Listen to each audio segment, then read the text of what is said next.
Hi and welcome to the Thermo Gourmand Kitchen.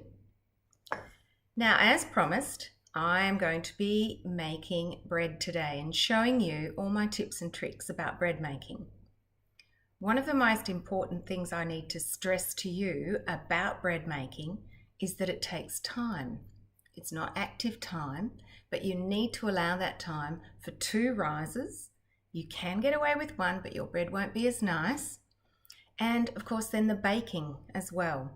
So if you are planning to make bread, it's a really good idea to do it on the weekends. Start in the morning and then you've got the day. You don't need to be around while it's doing its rise. You can go off, but as long as you know when to come back and do the next step of your bread making.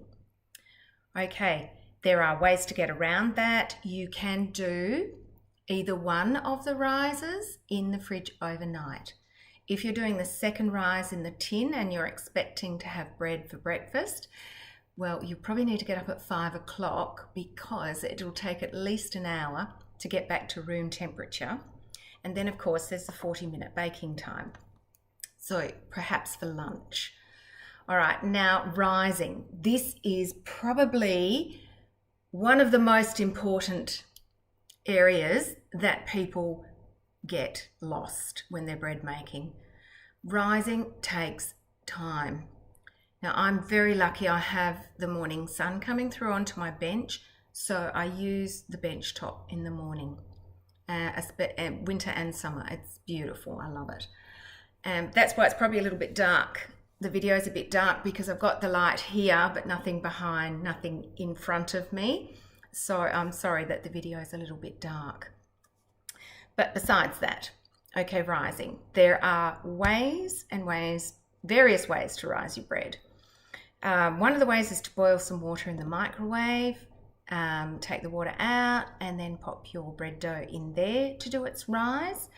Another way, you can use your oven, warm your oven, but I would actually put towels down on the racks because the racks can get quite hot.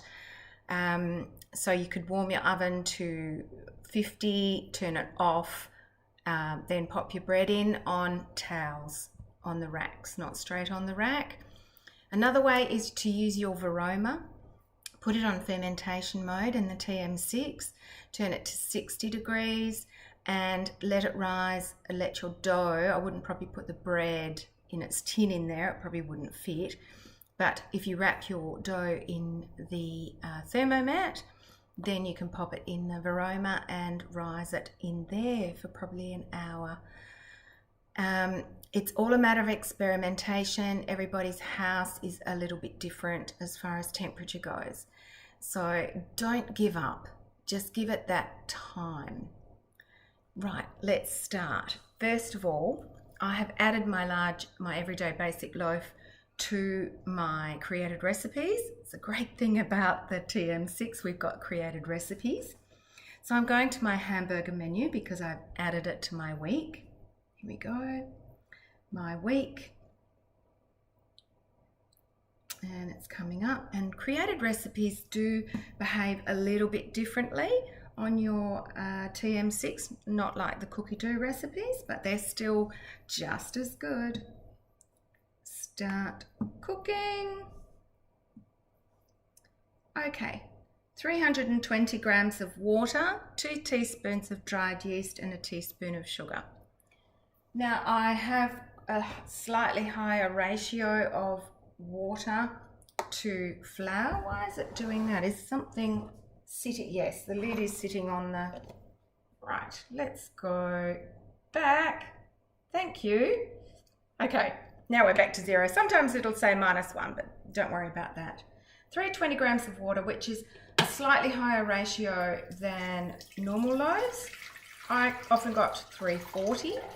I think the wetter your dough, the softer your bread's going to be. And that's what we want, soft bread. 3, getting there. If you're a bit worried about putting too much water in, as with anything, 322 is fine. Pop the lid on, take the MC off, tear a container and pour into that container. and then you're not going to worry about putting too much in. 2 teaspoons of dried yeast. I just use whatever the supermarket has, and I keep it in the fridge. And when you're popping it in, make sure you avoid the blades. Just pop it down, because there's not a great deal of water in there. It's not covering the blades, and we do want it to mix into the water. And a teaspoon of sugar, and I just use raw sugar. Use raw sugar for pretty much everything. There we go. And where's my lid? We'll hop out of that before I put the lid on. There we go. Little arrow, and it's going to warm for 3 minutes. 37 degrees, speed 2, perfect temperature, absolutely perfect. And while it's doing that, I'll just tell you what else I do. On the TM6 we have a little timer. You've got it on TM5 as well. Oh, it's not going to work while it's going, so I'll just stop that. I get my timer once it's done at 3 minutes, and I set it for 5 minutes. And that is just to let the yeast bloom, to give it a little bit of a head start. Don't do it for any longer than 5 minutes, because it will use all its energy and you won't have enough for those 2 rises. So I'll hop out of that and go back in and start again. Okay, so while that's doing, I will be getting my flour and everything ready, and I'll start again shortly. Hi and welcome back. Right, my yeast has been warming for 3 minutes at 37, speed 2. Then it's sat for 5 minutes and it's done a little bit of fluffing. Probably won't be able to see that. No, because by the time I tip it up, the fluff. Anyway, I can see that it's done its little bit of fluffing up and absorbing and just sort of proving a tiny bit. So now it's time to add all our ingredients. And there we go. It's 500 grams of baker's flour. For people in Albany, I recommend the beautiful Miller's flour from Mario's on the Lower Denmark Road. Miller's flour comes from Byford and it is beautiful. I get there's 2 options. There's an 1100 and a 1200. So 1100 is 11% protein and the 12 is 12%. So it's great for pizza as well. The higher the protein, the more gluten. The gluten is the protein in the flour, so the higher the better for bread making, pizza, etc. And softer bread would be lower, so 9% or so. So that's your normal plain flour, which you can use for bread. Okay, it still has gluten in it, it's just not quite as strong. The strands won't be as strong, that's all. So here's my baker's flour in my enormous container. I'll just have to shift my other Thermomix out of the way. That's it, and pop it here. There we go. All right, move everything away from the... Right, we don't want anything touching the cord. 500 grams of baker's flour, and there we go.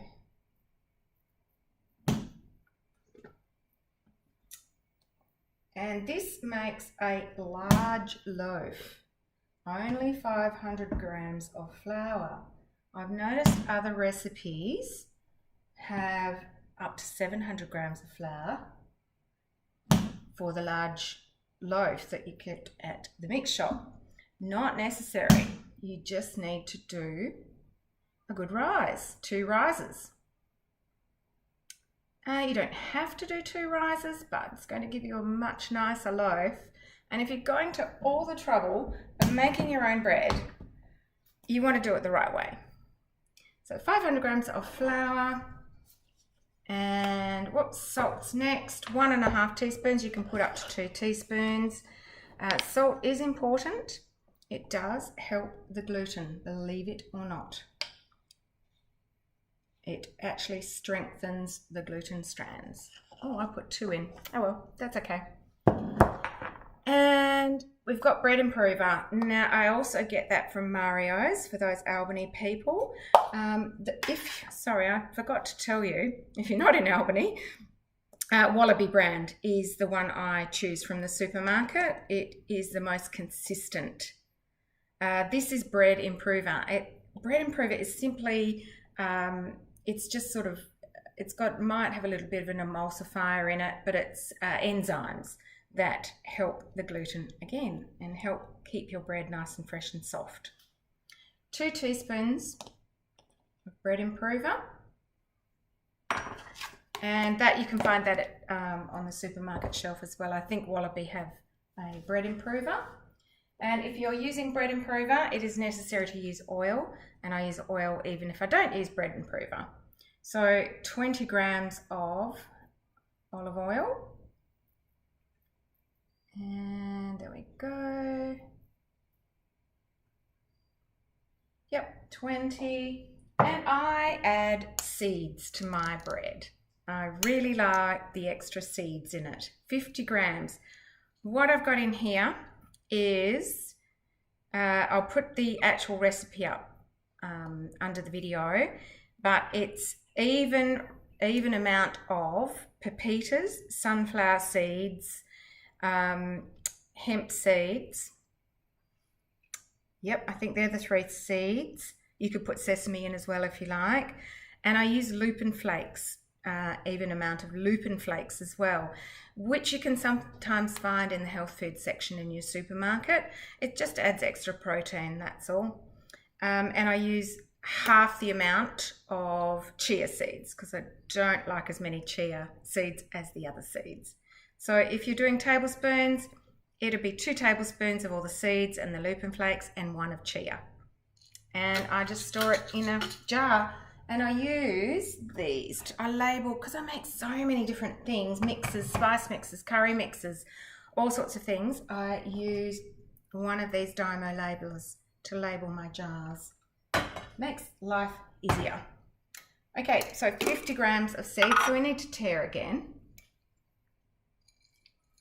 And you could put more, but I haven't really tried more. I wouldn't play too much with extra seeds. You could put seeds on top if you wanted to. That's another way of getting the extra seeds. I haven't actually done that. Oh, I've put a few more in, but that's okay. All right, now we cross out of that because that's a mode that comes up in your created recipes, and click the arrow. And it says, go to the blade symbol. I've actually written it like that, and I can share this recipe with you now. So that's even better. So I've written it so that you now go to the blade symbol and choose knead. So what we do is go to the mode, and dough. Okay, I should change that to choose dough, shouldn't I? And we're going to be doing that for 5, 6, 7, 8 minutes, whatever you like. I'll probably do it for 6 or 7. So I don't think you really want to watch that. By the way, I have my Thermomix on one of our beautiful Mix Shop glider boards. Just makes it so much more stable on the bench. It lifts up, and it's got silicone feet at the back. So if you've got a very big bench and your machine is right at the back and you need to bring it forward, rather than having to lift it up and put it back down again, just glider board. Absolutely brilliant. And I think there might be a host reward at the moment too. I'll have to check that. Okay, so book a demo. All right, so I'm going to, it immediately comes up with the quantity, the time. So I'm going to 7, and I'll just show you how just stable it is when it is kneading.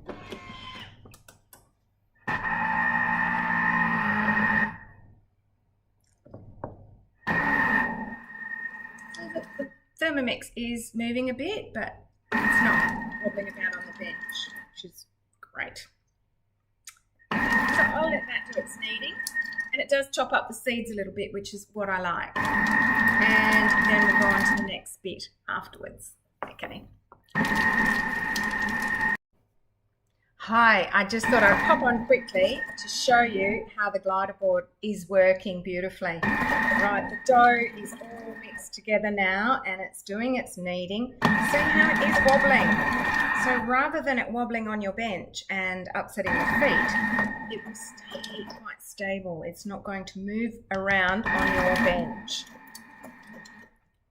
It's really good. I very much guarantee it is. Right, we've finished kneading. So now the instructions say to turn it out onto the thermomat or greased glass bowl. I say glass because you can actually see when it's risen, and shape into a ball. Okay, before I do that, I actually grease my glass bowl. Now I just bought these as a set of 3 from Kmart. And do you know what? The best thing is they actually fit into the Mix Shop stainless steel bowls. So the Mix Shop have these gorgeous stainless steel bowls, a set of 3 with lids. These glass bowls fit perfectly. So that fits in, then the medium one fits in, which is in the fridge. The medium glass bowl, all 3 fit in together. How groovy is that? So just a little aside, of course. Now, my glass bowl, I just use an oil spray and spray around the sides and just turn it around, and then I use my hands to mix it a bit because I want a bit of oil on my hands for when I'm dealing with the dough. Right, so look at that gorgeous dough. Oh, look at it, isn't it beautiful? Getting the dough out. All right. This is fantastic for getting out the rest of those scraps. It is strong. That's what I like about this spatula. It is nice and strong and it scrapes around that bowl so well. Normally what I do is just turn the knob on top to loosen the dough off the blades, and then I might just pop my hand in gently, but be careful of the blades because they are sharp, and just get out what I can. You can see it's quite a sticky dough. Sticky dough means most of it's come out. If you want to, you can whiz it, but if you do this, you're going to come out of the recipe. I think, let's see. Yes. Oh, no. So you can pop the lid on and just whiz it quickly on speed 10 to get the dough off the blade. Okay, so all I did was go into the blade symbol and I'm still in my recipe, which works well. That's good. Okay, so I've got most of that off. We can use our spatula now to get the rest of it. Because it's nice and strong, you can. Another thing you can use is the dough scraper. That will help as well. So I'm going to turn it around this way. So we've got this for the outside of your bowl, this for the inside of the bowl. So this goes around the blades beautifully and gets everything off. See, pretty good. And before I even touch the dough, I put my water in, put it on pre-clean mode, which I won't do now because I want to show you how I deal with the dough. Now that's got a little bit of oil on it, so it's not going to stick to my hands, and it is gorgeous. And I just do this just to get it into a little ball shape, and there we go. Isn't that gorgeous? Sit it in there, and then you can use one of those plastic shower caps that you can get from motels, or I actually bought some, I think from RGA, and I just pop that on, puff it up a bit, and I'm going to leave it for at least an hour and a half, and I want this dough to rise to the top of the bowl. Okay, so it probably tripled, more than doubled. Overproofing is another issue. You can overproof your dough, and you'll know it's overproofed because it will have an alcohol smell, and that means that the yeast has done all its work. It's not going to do much more. If your dough overproofs, I would just pop it on the bench, cut it down, pop it in your tin, give it half an hour or so, and then bake it, because it's not going to do a lot more rising. Honestly, if it's overproven, it's not really worth doing anything with, but you could have a go since you've gone to all this trouble. But just give it an hour and a half anyway, at least up to 2 hours if your kitchen is quite cold.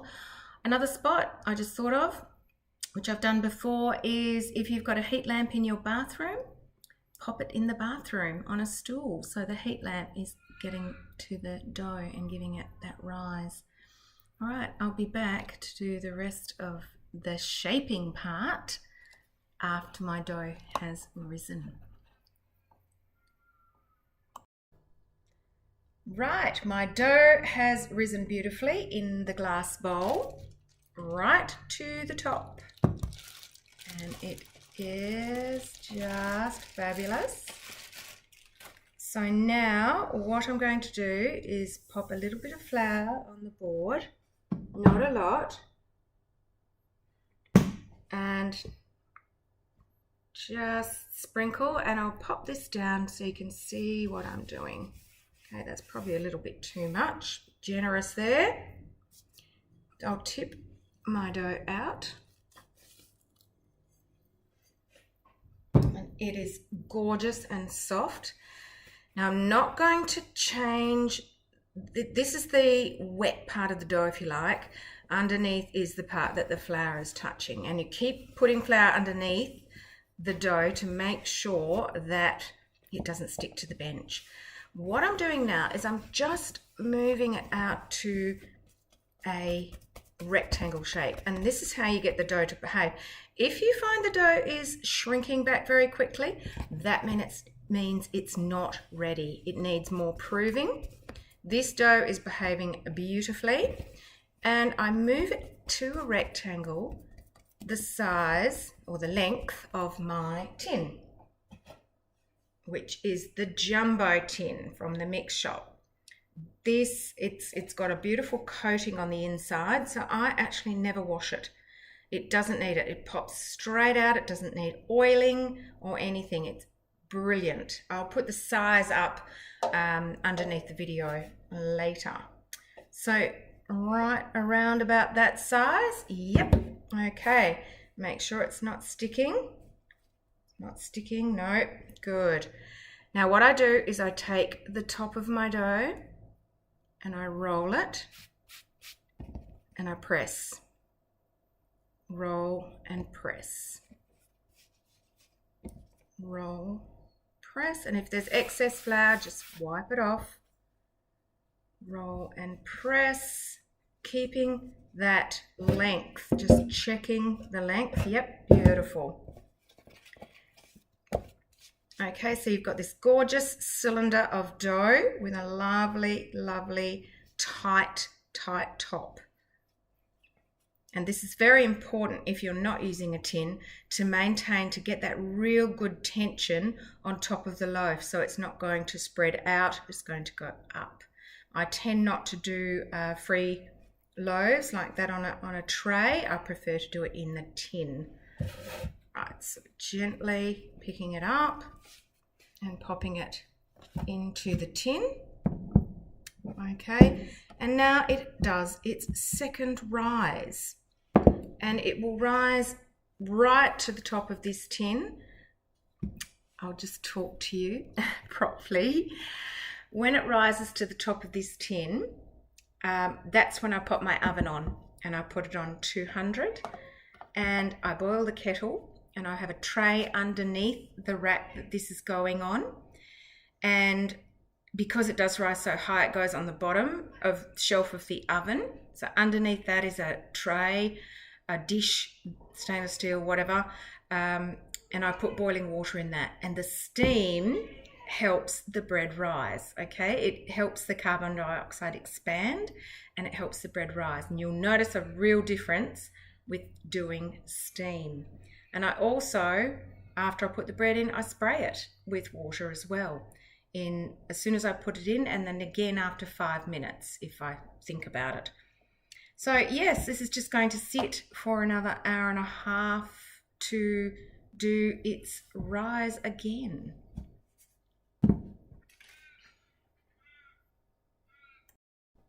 Just before I go, I thought I'll show you how I clean up my bench. Oh, and I've used the same little shower cap thing for the bread.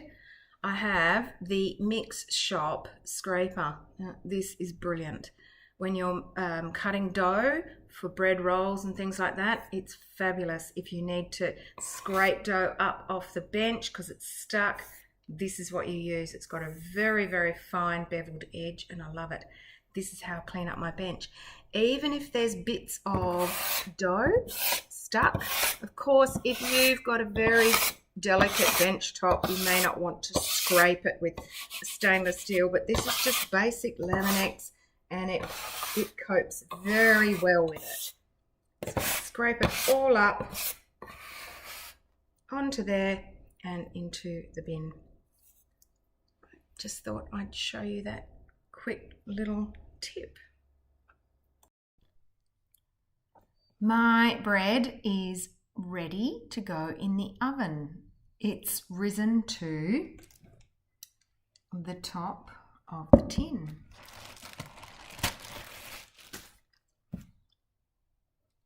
Okay, now you saw how small that dough was. Look where it is now. Absolutely amazing.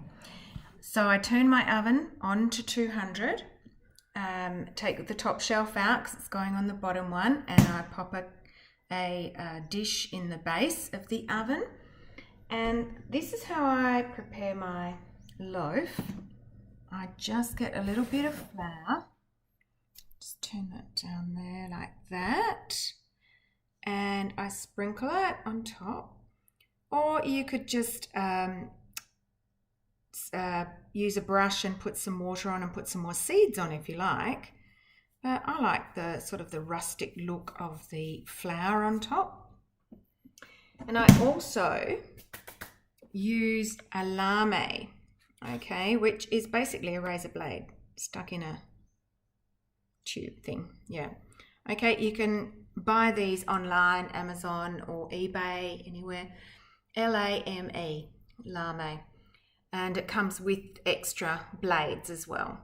And what I do is I very, very carefully slice diagonally across.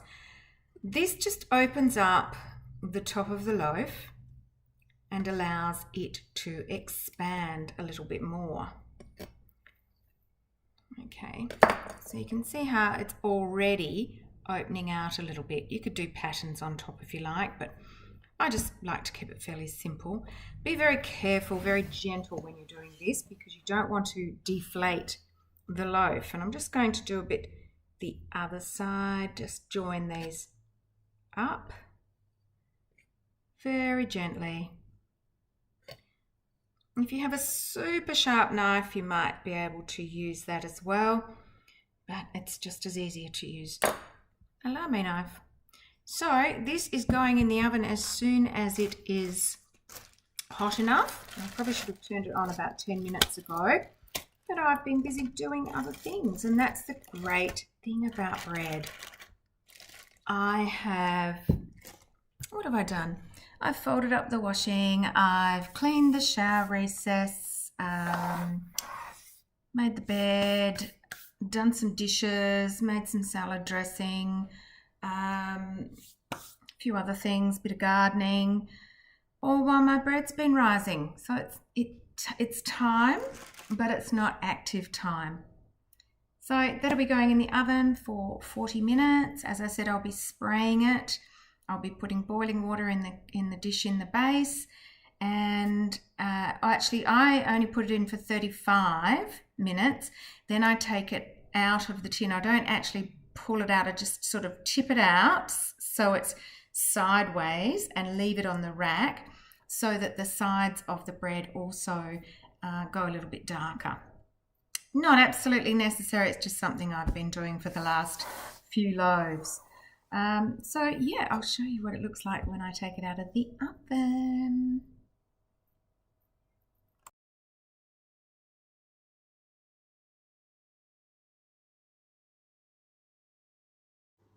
And here is the lovely loaf of bread. Look at that. It is just beautiful and huge. And this is what I did with the remainder of the last loaf. 4 seconds speed 8. I just chopped the bread into pieces about yay like that. 4 seconds speed 8. Beautiful fresh breadcrumbs for the freezer. So, if you have any questions, please post them on the YouTube channel or on the Facebook page, and I'll be happy to answer them. Enjoy making your own delicious homemade bread.